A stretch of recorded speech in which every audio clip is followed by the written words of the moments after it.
this morning to introduce Tim Creasey. Tim is Prosci's Chief Development Officer. In his role of leading the research and development duties or efforts at Prosci, Tim develops research-based, holistic, easy-to-use models and methodologies for change management practitioners, many of which I have found eminently useful. He's been the designer and lead analyst on the last 5 benchmarking studies conducted by Prosci and was the co-creator of their organizational change management methodology.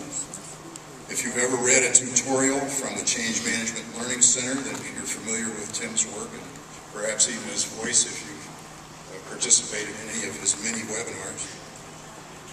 Tim lives in Boise, Idaho with his wife Angie and 2 young sons, Carter and Benny, one of whom I think we may have almost seen born online.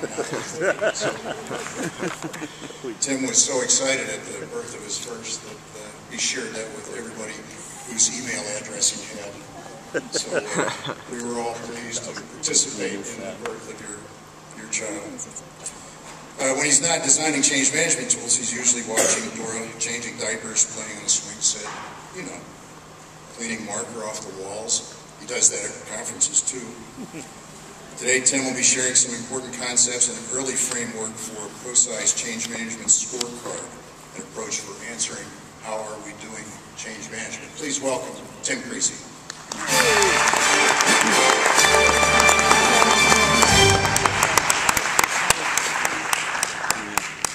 Thanks, Steve. Good morning. Good morning. Good morning.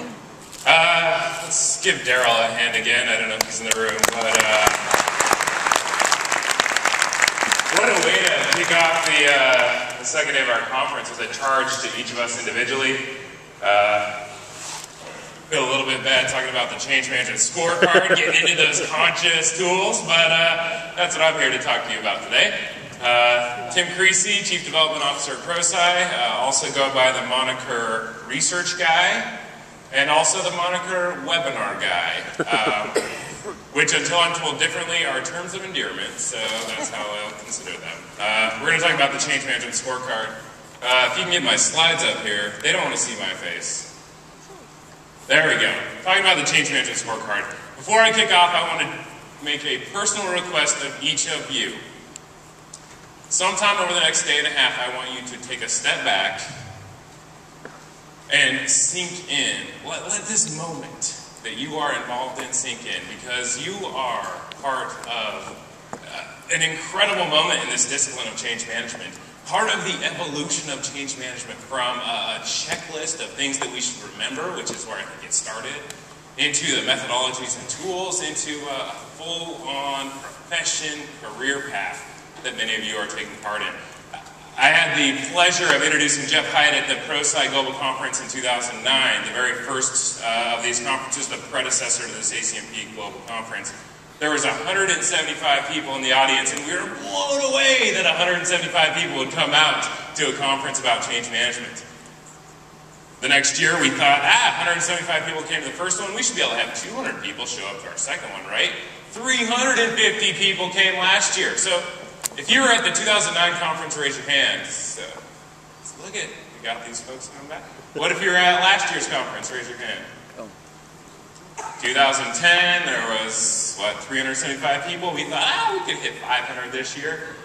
There's 700 of you that have come together around this idea of managing the people side of change. So, over the next 2 days, take a step back and just take in the moments that you are a part of. This is a very special time, I think, for this discipline about leading the human side of change. So, that's where we are right now.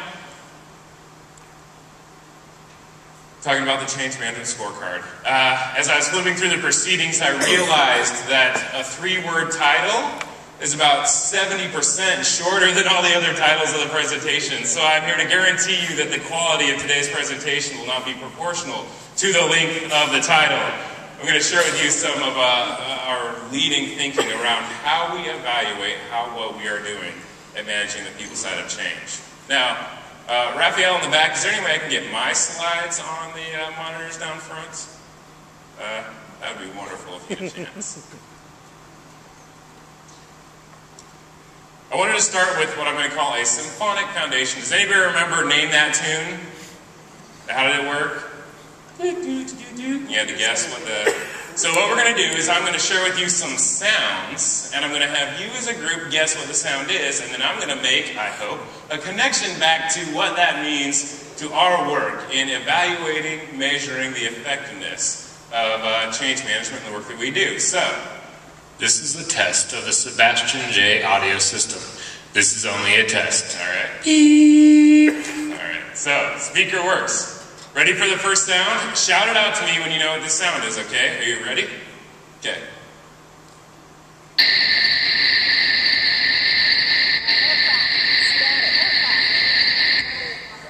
Static. Maybe turn it down just a little bit, audio guys. It's not quite static. Let's try again.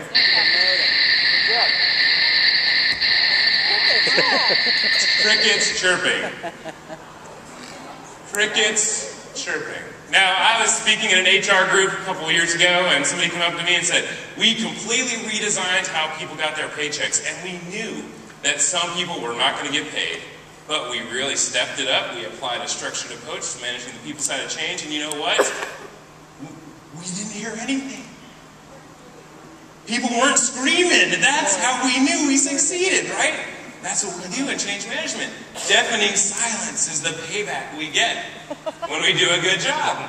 It's hard to measure deafening silence, right? All right, ready for the second one? Listen real close. That's the alternative to deafening silence, right? That's how our changes typically play out. All right, now my second sound effect. Is that, what's that? It's me. It's me getting a shot. I don't do needles. I broke my femur a number of years ago, sitting in the ER as they're having me do this, and as they're popping my kneecap back on and off, I do just fine. When the nurse comes in to put the IV in my arm, eyes go right back to my head. I don't do needles. So that's the sound of me getting a flu shot, which my wife makes me do every fall now that we have kids in the house. The analogy to change management is that once I get that flu shot, I don't know how the flu season would have played out, right? I don't know how many times I would have got sick, how many times I would have missed work. I could certainly look like at my personal history, my demographic, Boise, Idaho, my social network, and how many times they got sick. But once I get that flu shot in October, the flu season plays out differently. Now, change management's the same way, right? Once we begin addressing the people side of change of an initiative or a project that we're supporting, we have altered how that project's going to play out. I don't have a parallel universe where I can say, here's how the project did play out with change management, here's how it would have played out without change management, let's compare the two to see exactly what our payout was, right? It doesn't work that way. We fundamentally change how reality plays out when we begin applying change management. Makes it for a tricky place to be when we're talking about measuring and evaluating effectiveness. All right, ready for the third one? Listen. What was that?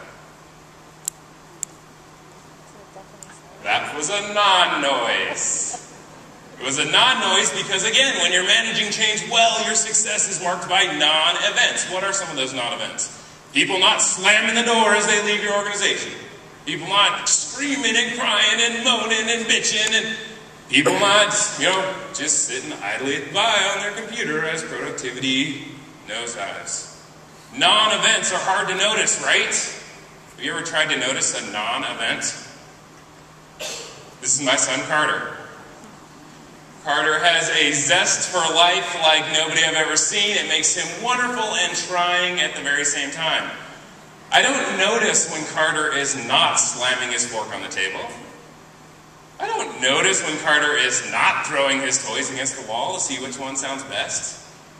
I don't notice when Carter is not dragging his brother across the floor to show him a new toy.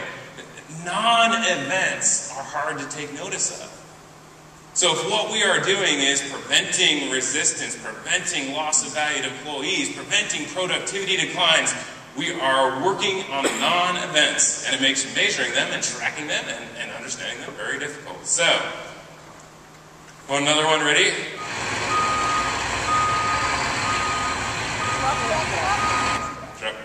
back it up. My concept here is that we have to look at the issue in reverse, and I don't mean like this. That's clever, but that's not really what I mean. When we start talking about evaluating change management impact, the effectiveness we have had at managing the people side of change or a project or initiative, we have to start with the individual employees who have to do their jobs differently. I only know if I'm successful if the people who I'm asking to do things differently have made the change I'm asking them to make, right? It's not how beautiful my communication plan is. It's not how well sequenced my training events were. It's whether or not individuals adopted the change that I needed them to make for this project or this initiative to be successful. So, concept number, I'm not even sure. We gotta look at that situation in reverse. Ready for the next one?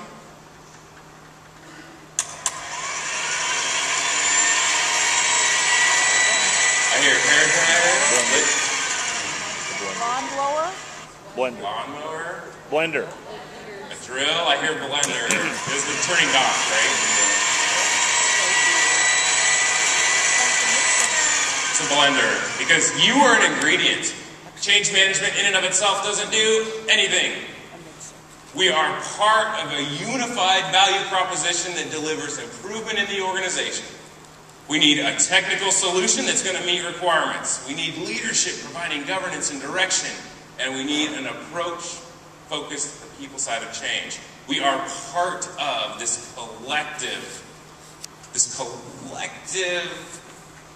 the cogs that we need for projects and initiatives to be successful. All right, I think we got one more here. You ready?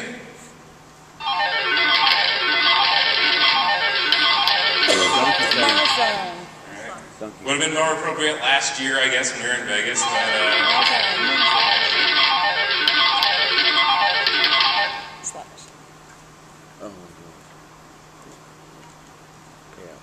it's about results and outcomes, people.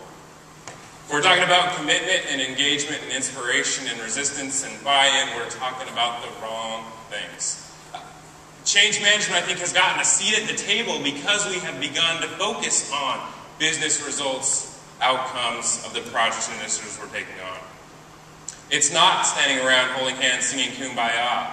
It's about delivering business results. I was so refreshed in yesterday's sessions to hear business results showing up in every single session. I think it's why there's 700 of us here. It's why change management has become the buzz that it has become. Because we have shifted our focus towards the results that we are looking to achieve to deliver through these projects and initiatives. So there it is, our symphonic foundation, a couple of key concepts before we get into how we go about measuring.